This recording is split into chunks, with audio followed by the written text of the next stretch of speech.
पाकिस्तान धीरे धीरे अंदर आना शुरू हो गया और हमारा कुछ पोस्ट धोखे से चोरी छुपाते ऑक्यूपाई किया। वो कौन सा पोस्ट है आप लोग मॉडल के अंदर देख लेना। सबसे पहले द्रास के अंदर तोलोलिंग 5140, टाइगर हिल 4875, उसके बाद कारगिल के अंदर 5608, कक्सा एंड मजदास। लास्ट में आता है बटालिक के अंदर जुबार हाइट, मुंटू डालो, खलुवार पोस्ट, एनियाल्दो। ये पूरे का पूरा जमीन आप लोग को यहाँ पे देखने में छोटा दिखाई देगा, मगर द्रास से लेके बटालिक तक अबाउट 134 किलोमीटर जमीन उन्होंने धोखे से चोरी छुपा ऑक्यूपाई किया था। उस दौरान इंडियन आर्मी एग्रीमेंट के हिसाब से नीचे डाउन हुए थे। पाकिस्तान ने जितना भी जगह जमीन पोस्ट ऑक्यूपाई कर लिया। अब थी इंडियन आर्मी की बारी, उसको कैसे रिकैप्चर करना है। ध्यान से सुन लेना। बटालिक के अंदर इंडियन आर्मी को कैसे पता चला कि हमारा पोस्ट ऑक्यूपाई हो चुका है। बटालिक के अंदर एक पोस्ट है जिसका नाम है मुंटू डालो। क्या लिखा हुआ? आवाज नहीं आ रहा है। मुंटू डालो 506 के ऊपर एक चरवाहा था, भेड़ बकरी चराने वाला लद्दाखी सिविलियन जिसका नाम था टाशी नमग्याल। क्या था? ये जो टाशी नमग्याल मुंटू डालो इलाके के अंदर हर हमेशा भेड़ बकरी ऊपर नीचे करते रहते थे। एक दिन मुंटू डालो इलाके के अंदर उसने वहां पे कुछ हरकत को देखा। वहां पे कुछ लोग हरकत कर रहे थे। पहले उसने देखा कि ये इंडियन आर्मी है कि पाकिस्तान आर्मी। वहां पे उसने देखा लंबे चौड़े पठानी सूट में 8 से 10 लोग पत्थर से बंकर बना रहा था। उनको कंफर्म हुआ कि ये इंडियन आर्मी नहीं है, पाकिस्तान आर्मी है। इसीलिए फटाफट बटालिक बेस में आके इंडियन आर्मी को इंफॉर्मेशन दिया जाता है, सर मुंटू डालो इलाके के अंदर कुछ हरकत हो रहा है, आप लोग देख लेना बोल के इंडियन आर्मी फटाफट एक्टिवेट हो जाता है और वहां पे पेट्रोलिंग तैयार किया जाता है। उस पेट्रोलिंग कमांडर का नाम था कैप्टन सौरभ कालिया। क्या था? मैंने बोला कैप्टन सौरभ कालिया। क्या था? कैप्टन सौरभ कालिया के साथ 5-6 जवान इंडियन आर्मी द्वारा पेट्रोलिंग के लिए भेजा गया। भेजा तो जाता है 10 जवान, वहां से एक भी जवान वापस नहीं आया।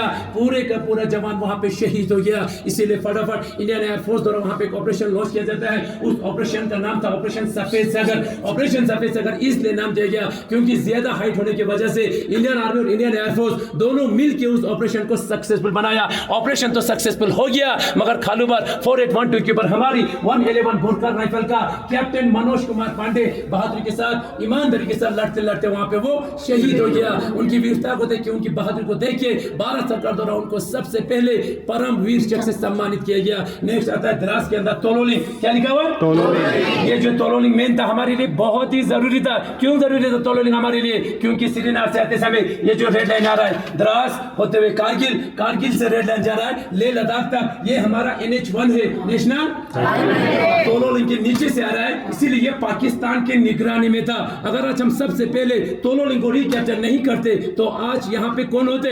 पाकिस्तानी। ऐसा होने देते नहीं, ऐसा होने देते नहीं। ऐसा ना हो। तोलोलिंग को रिकैप्चर करने के लिए कैप्टन विजय थापर को टास्क दिया। कैप्टन विजय थापर बहादुरी के साथ, ईमानदारी के साथ तोलोलिंग को रिकैप्चर करने के बाद 22 साल की उम्र में यहाँ पे शहीद हो गया, जिसका द लास्ट पोस्ट आप लोग यहाँ पे जरूर पढ़िए। द लास्ट पोस्ट करके आप लोगों को प्राउड फील होगा, फख्र महसूस होगा। शहीद होने से 2 दिन पहले अपने पिताजी के नाम खत लिख के वो शहीद हुए। बाद में आप लोग अच्छे से पढ़ सकते हैं। उसके बाद पॉइंट 5140 को रिकैप्चर करने के लिए कैप्टन विक्रम बत्रा को टास्क दिया। आप सभी को मालूम होगा कैप्टन विक्रम बत्रा का दूसरा नाम भी है शेरशाह। के लिए आवाज यहाँ पे बहुत कम होता है। कैप्टन विक्रम बत्रा का दूसरा नाम क्या था? शेरशाह को टास्क दिया था 5140 को रिकैप्चर करने के लिए, और उसने किया भी बहादुरी के साथ। 5140 को रिकैप्चर करने के बाद दोबारा आगे एडवांस करते समय 2 गोली लगने के कारण कैप्टन विक्रम बत्रा वहां पे घायल हुआ। घायल होते ही अपने सीनियर ऑफिसर को यहां से चार्टर का एक मैसेज भी पास किया जाता है। वो मैसेज क्या था?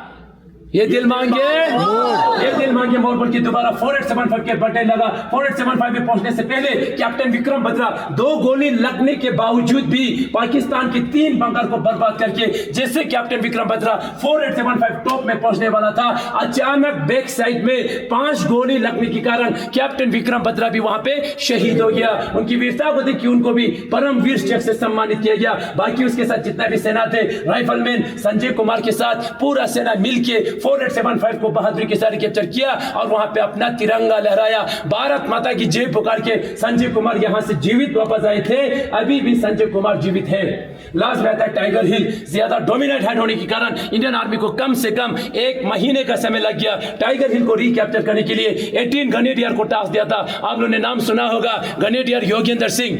ग्रेनेडियर योगेंद्र सिंह के साथ जितना भी सेना थे, टाइगर हिल को 1 महीने के अंदर पूरे का पूरा रिकैप्चर तो कर लिया, मगर योगेंद्र सिंह सिंह को टाइगर हिल के ऊपर पहुंचते पहुंचते कम से कम 17 गोली लगा। 17 गोली लगने के बावजूद भी किसी भी तरह रेंगते रेंगते जाके अपना तिरंगा वहां पे लहराया, भारत माता की जय पुकार के योगेंद्र सिंह 17 गोली लगने के बाद यहां से जीवित वापस आए थे, अभी भी जीवित है। लास्ट में थे कारगिल 5608 का अक्सर मजदास, ये भी पाकिस्तान ने ऑक्यूपाई करके रखा था। इंडियन नेवी द्वारा लास्ट में यहाँ पे ऑपरेशन लॉन्च किया गया, उस ऑपरेशन का नाम था ऑपरेशन तलवार। ये जो कारगिल वॉर 1999 एक्चुअल में शुरू हुआ था बटालिक से 2 मई को, और कारगिल में आके 26 जुलाई को ये वॉर खत्म हो गया। कम से कम इंडियन आर्मी को 3 महीने का समय लग गया। पाकिस्तान ने जितना भी जगह जमीन पोस्ट ऑक्यूपाई करके रखा था, इंडियन आर्मी ने 3 महीने के अंदर पूरे का पूरा रिकैप्चर किया। पाकिस्तान को यहाँ से एक भी टुकड़ा लेके जाने नहीं दिया। इसीलिए हर साल 26 जुलाई को कारगिल विजय दिवस मनाते हैं, और इस दौरान इस देश की सुरक्षा करते करते उन माओं का 3 महीने के अंदर 527 जवान इस देश के लिए शहीद हुए और 1100 से ज्यादा यहाँ पे घायल हुए। थैंक यू, जय हिंद। आप सभी को मैंने यहाँ पे कारगिल वॉर का ब्रीफिंग किया, शॉर्ट ब्रीफिंग। आप लोग को अच्छे से समझ में आया?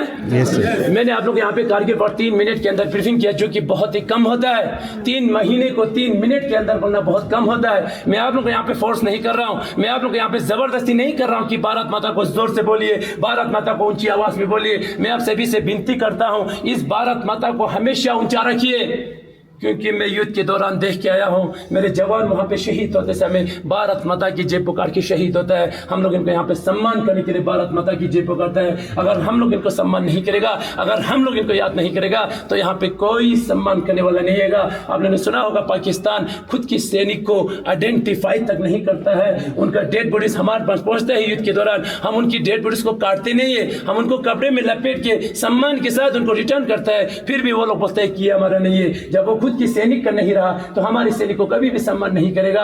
बाहर जाके देखिए आप लोग, इतना बड़ा वॉर मेमोरियल बना हुआ है। उस वॉर मेमोरियल के अंदर वॉल के ऊपर 1897 हमारे शहीदों का नाम लिखा हुआ है। वहां पे डेली वेपन के साथ उनको सलामी दिया जाता है। वहां पे उनकी आत्मा को शांति मिले, वहां पे सभी लोग मिलकर प्रे करता है। यहाँ पे हम लोग भारत माता के साथ उनको सलाम करते हैं। अगर हम लोग इनको याद नहीं करेगा तो आप लोग सुन लेना, पाकिस्तान वालों ने हमारे जवानों के साथ क्या किया। 10 जवान सबसे पहले पेट्रोलिंग के लिए किया था, कैप्टन सौरभ अली के साथ। एक भी जवान वापस नहीं आया। कहां गया वो 10 का 10 जवान? पाकिस्तान वालों ने वहां से जिंदा बंदी बना के ले लिया और उन जवानों के साथ वो वाला हरकत किया जो हम कभी सोच भी नहीं सकते हैं। 9 जवानों को 3 दिन के अंदर गोली मार के शहीद किया। 10 बार जो था हमारा कैप्टन सौरभ कालिया था, कैप्टन सौरभ कालिया को पाकिस्तान वालों ने 22 दिन जिंदा रखा। 22 का 22 दिन टॉर्चर करता रहा। वहां पे टॉर्चर करते समय सबसे पहले उसका दोनों आंखें निकाल दिया उन्होंने। वहां पे 10 दिन के अंदर उसका 10 नाखून निकाल दिया जिंदा। उसकी कान में इतना बड़ा रोड डाल के उसकी बॉडी को 8 पीसेस बना के यहाँ पे भेजा जाता है। आज आप लोग उन शहीदों को याद करने के लिए आया हुआ है। अभी आप लोगों ने नाम सुना, कैप्टन विजय थापर 22 साल की उम्र में शहीद हुआ था। फर्स्ट पोस्टिंग कारगिल के अंदर युद्ध लड़ने के लिए। उस बंदे को पता चला मैं इसी युद्ध के दौरान शहीद हो जाऊंगा, इसीलिए उसने अपने पापा के नाम 3 दिन पहले एक इमोशनल लेटर छोड़ के गया था। वो लेटर अभी भी हमारे पास है, बट वो जवान हमारे बीच में नहीं है। वो जवान हमारे लिए दुनिया से वो शहीद हो गए। उसके बारे में आप लोग सुन लेना, एक जवान शहीद होने से पहले क्या लिख के गया। Dearest Papa, Mama, Batik and Grami, by the time you get this letter, I will be observing you all from the sky, enjoying the hospitality of Apsaras. I have no regrets. In fact, even if I become a human again, I will join the army and fight for my nation. If you can, please come and see where the Indian army fight for you tomorrow. As far as this unit is concerned, the new job should be told about this sacrifice. I hope my photo will be kept in the Alpha Company Mandir with Karni Mata के साथ उसका photo लगाने के लिए बता रहा है। Whatever organ can be should be taken done. उसका जितना भी organ जो था उसने पहले ही पूरा donate कर दिया।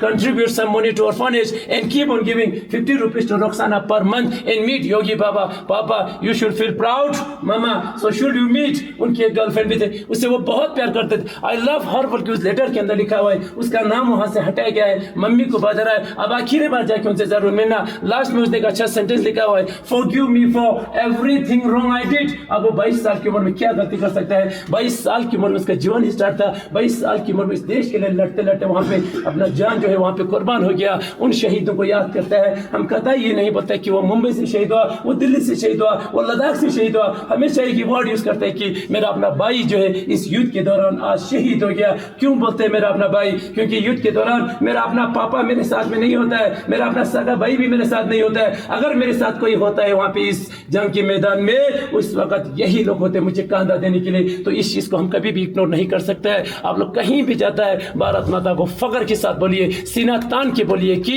भारत माता की जय, भारत माता की जय, भारत माता की जय। Thank you sir. आज के दिन आप सभी लोग हमारे इस हॉल ऑफ फेम आने के बाद हमारे वीर शहीदों को याद किया, इनको सम्मान दिया, इनको रेस्पेक्ट किया, उसके लिए मैं आप सभी को दिल से मैं धन्यवाद बोलता हूं। यहां तक मेरा कारगिल का ब्रीफिंग समाप्त हो जाता है। Thank you. जय हिंद। आप लोग थोड़ा सा आगे चलिए। अभी आप लोग को मैंने यहाँ पे कारगिल वॉर का ब्रीफिंग किया, आप लोग को अच्छे से समझ में आया? मैंने आप लोग को यहाँ पे कारगिल वॉर 3 मिनट के अंदर ब्रीफिंग किया, जो कि बहुत ही कम होता है। 3 महीने को 3 मिनट के अंदर बोलना बहुत कम होता है। मैंने आप लोग को यहाँ पे कम से कम वॉर ब्रीफिंग किया। मेरा ब्रीफिंग करने का एक ही मकसद रहता है, सुबह से लेकर शाम तक मैं आप लोगों को यहाँ पे 10 बातें आप लोगों के साथ शेयर करता हूँ। उसमें से आप लोग 5 बातें जो है दूसरे तक बता सकते हैं, वो इतना मेरे लिए बहुत बड़ी बात होता है। अभी आप लोगों ने कारगिल वॉर सुना, उसके बाद आप लोग सुन लेना गलवान वॉर।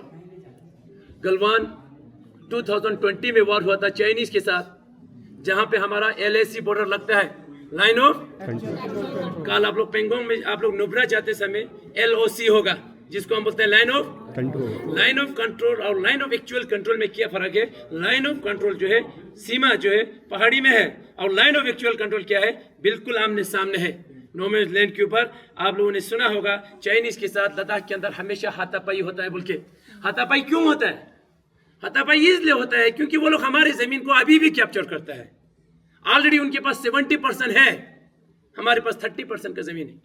वो लोग धीरे धीरे करके हमारी जमीन को कैप्चर करता है। आप लोग चाइनीज आर्मी है, आप लोग इंडियन आर्मी है, बीच में मैं क्या हूँ? दीवार है, फेंसिंग लगा हुआ है। डेली वहां पे पेट्रोलिंग होता है, सुबह से लेकर शाम तक पेट्रोलिंग होता है।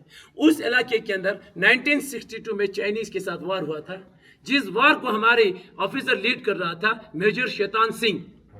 मेजर शैतान सिंह के साथ 124 जवान वहां पे वार लड़ रहे थे। रिजाला को कैप्चर करते करते हमारे 124 जवान वहां पे शहीद हुए। उन शहीदों को याद करने के लिए वहां पे रिजाला वार मेमोरियल बना हुआ है। आप लोग वहां पे भी जा सकते हैं, ऑनलाइन साइट से आप लोग वहां पे जाके उनको आप लोग सम्मान करके आ सकते हैं। आप लोग जाइए, उनको याद कीजिए, वो हमारे लिए हमारी जमीन को बचाते बचाते वहां पे शहीद हुए। तब से लेके आज तक वहां पे सीज फायर है। दोनों मुल्क वेपन का इस्तेमाल नहीं करेंगे बोल के नहीं करते हैं।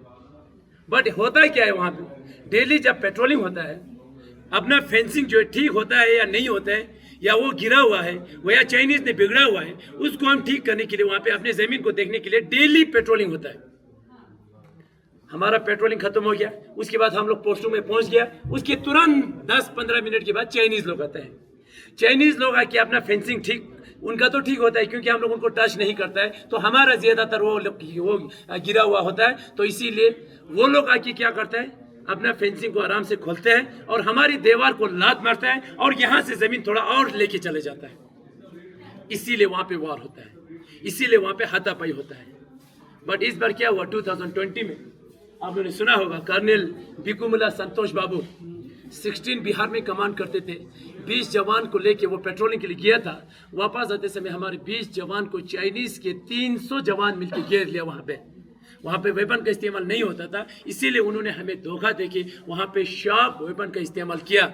लकड़ी के ऊपर उन्होंने फेंसिंग वायर इस तरह राउंड किया था। अगर एक फेंसिंग वायर अगर यहाँ पे लगता है, उसका दूसरा नोकीला जो है यहाँ से निकल जाता है, इतना तेज होता है। हाथों में चाकू उठा के, लोहे का रॉड उठा के 20 जवान को आधा घंटे के अंदर पूरा जवान मिल के हमारे 20 जवान को शहीद किया। हम लोग ऊपर से दौड़ के नीचे आया, सबसे पहले अपने जवानों को बचाने की कोशिश किया। सभी जवानों को पानी के अंदर इस तरह उल्टा रखा था। कोई जवान वहाँ पे शहीद हो चुका था। एक जवान को पानी से आके सीधा किया, किसी का भी चेहरा उसके देखने में नहीं था। उन्होंने पूरा चाकू से वार किया हुआ था, काटा हुआ था। इंडियन आर्मी अंदर जाके चाइनीज को पकड़ के उसी के वेपन का इस्तेमाल करके 20 की जगह 43 को मार गिराया। हम लोगों ने बदला ले लिया, बट हम उसको बदला नहीं बोलते हैं। उस बदले से हमारे एक जवान वापस नहीं आ सकते हैं। एक जवान उस माँ के लिए कितना अहमियत रखते हैं, उस माँ को ही पता होता है। 20 जवान इस देश के लिए कितना अहमियत रखते हैं, वो हमें पता है। आप लोग कहीं भी जाइए, उन जवानों को रेस्पेक्ट कीजिए, उनको सम्मान कीजिए, उनको उनकी पैसों से कभी जजेस नहीं करना। पैसा आएगा चला जाएगा, अगर एक जवान चला गया तो वो जिंदगी भर के लिए वापस नहीं आएगा। उसको आप लोग समझिए, कल हमारे घरों से होगा, कल हमारा भाई हो सकता है, कल हमारा बेटा हो सकता है, उनको हम सम्मान नहीं करेगा तो कोई सम्मान करने वाला नहीं आएगा। इसीलिए वहां पे उस बोर्ड के ऊपर लिखा हुआ है celebration 20 year of Kargil war 2019। Celebration का मतलब नाच गाना पार्टी का सेलिब्रेशन नहीं हुआ था। हम लोगों ने जश्न नहीं मनाया कारगिल वॉर जीत लिया बोल के, हम लोगों ने सम्मान किया था। कारगिल के अंदर 3 ऑपरेशन हुआ था, ऑपरेशन सफेद सागर इंडियन एयरफोर्स, ऑपरेशन तलवार इंडियन नेवी, ऑपरेशन विजय इंडियन आर्मी। जब तीनों सेना मिलकर हमारा ऑपरेशन हुआ तभी हमारी 134 किलोमीटर जमीन वापस आया। बदकिस्मती से हमारे 527 जवान शहीद हुए थे। उन शहीदों को पूरा आर्मी मिलके उनको उनकी आत्मा को शांति मिले, सभी मिलके प्रे किया था। वेपन के साथ सलामी दिया गया, रीत चढ़ाया, दिया जलाया, लास्ट में उनको एक विक्ट्री फिल्म जलाया जिसको हम बोलते हैं मशाल। क्या बोलता है? वो मशाल एक आप लोग को उस शो के अंदर दिखाने के लिए रखा हुआ है, जो बाद में आप लोग फोटो ले सकते हैं। उस दौरान इतना बड़ा जब सम्मान हुआ था, उसी वक्त फर्स्ट टाइम तीनों सेना का एक अध्यक्ष बना था जिसको हम बोलते हैं सीडीएस। क्या बोलता है? Chief of defence staff general Vipin Rawat साहब फर्स्ट सीडीएस बना था।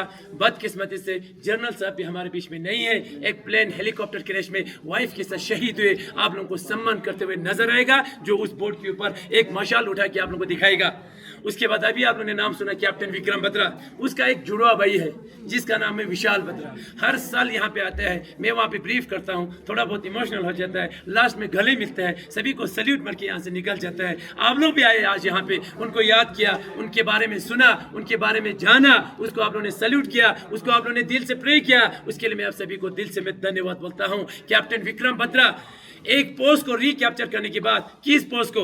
5140 को रिकैप्चर करने के बाद उस वक्त उसकी पैर में 2 गोली भी लग गया था। वहां पे ये 2 गोली उठा के वो सीधा पोस्ट में गया। उस पोस्ट के अंदर उसको प्रमोशन भी हुआ था, उसको लेफ्टिनेंट थे, उसको कैप्टन बनाया 3 स्टार। जब कैप्टन बनने के बाद उसके ऑफिसर ने उसको बताया, बेटा आपकी पैर में गोली लगा हुआ है, मैं आपको आगे युद्ध करने का अलाउ नहीं करूंगा। उसी वक्त उस बंदे ने उस अफसर को रिप्लाई किया, सर इस 2 गोली से मेरा कुछ होने वाला नहीं है, अगर मेरी बॉडी में 100 गोली भी लगे तब भी मैं इस देश के लिए लड़ूंगा और इस देश के लिए शहीद हो जाऊंगा। उसकी इस जज्बे को हम सलाम करते हैं। इतना जज्बा रखता था वो, उसकी इस बहादुरी को देख के उसको दोबारा परमिशन मिला। इसीलिए उस फिल्म के अंदर बोलता है ये दिल मांगे, इसलिए बोलता है क्योंकि वो वहां पे रुकने वाला नहीं था, थमने वाला नहीं था, वो थका हुआ नहीं था। नहीं तो आप लोग खुद अंदाजा लगा सकते हैं, हमारी हाथ में अगर छोटा सा कांटा लगता है तो हम लोग कितना बवाल मचाता है। वो पैर में 2 गोली उठाने के बावजूद भी रातों रात वो पाकिस्तान की ओर बढ़ने लगा। सुबह 4:30 बजे 2 गोली उठाने के बावजूद भी रेंगते रेंगते पाकिस्तान की 3 बंकर को बर्बाद करके जैसे वो 4875 में पहुंचने वाला था, अचानक दुश्मनों ने उसको सामने से नहीं, उसको बैक साइड में 5 गोली लगाकर उसको वहां पे शहीद किया गया। उसकी उस बहादुरी को देख के भारत सरकार द्वारा उनको सबसे पहले फौज का हाईएस्ट गैलेंट्री अवार्ड परम वीर चक्र से सम्मानित किया गया। इन जवानों को याद करने के लिए शाम को आप सभी को लाइट एंड साउंड शो दिखाता है। लाइट एंड साउंड शो का मतलब एक हिंदी फिल्म नहीं है। लाइट पूरा ग्राउंड जो है लाइटिंग में होगा, वहां से नेशनल फ्लैग तक लाइटिंग में होगा। फिर शो 48 से लेके 1999 तक जितना भी वॉर हुआ था वो पूरा वॉर जो है आप लोगों को बड़े स्क्रीन के ऊपर यहाँ पे दिखाया जाता है। बाहर 42 मिनट का शो होगा, 7:30 बजे पहुंच जाना, 7:45 पे शुरू हो जाता है, 8:15-20 तक खत्म हो जाता है। जिस किसी को शो देखने के लिए आना है आप लोग 7:30 बजे अपना अपना जैकेट पक्का उठा के आना, क्योंकि हवा चलेगा तो बहुत ठंड होगा। यहाँ पे किसी को बीमार नहीं होना चाहिए, अपना स्वास्थ्य का ख्याल रखिए। ये था आप लोगों को कारगिल, ये था आप लोगों को गलवान के बारे में ब्रीफिंग। यहाँ तक मेरा ब्रीफिंग कंप्लीट समाप्त हो जाता है। थैंक यू, जय हिंद। जय हिंद। बाकी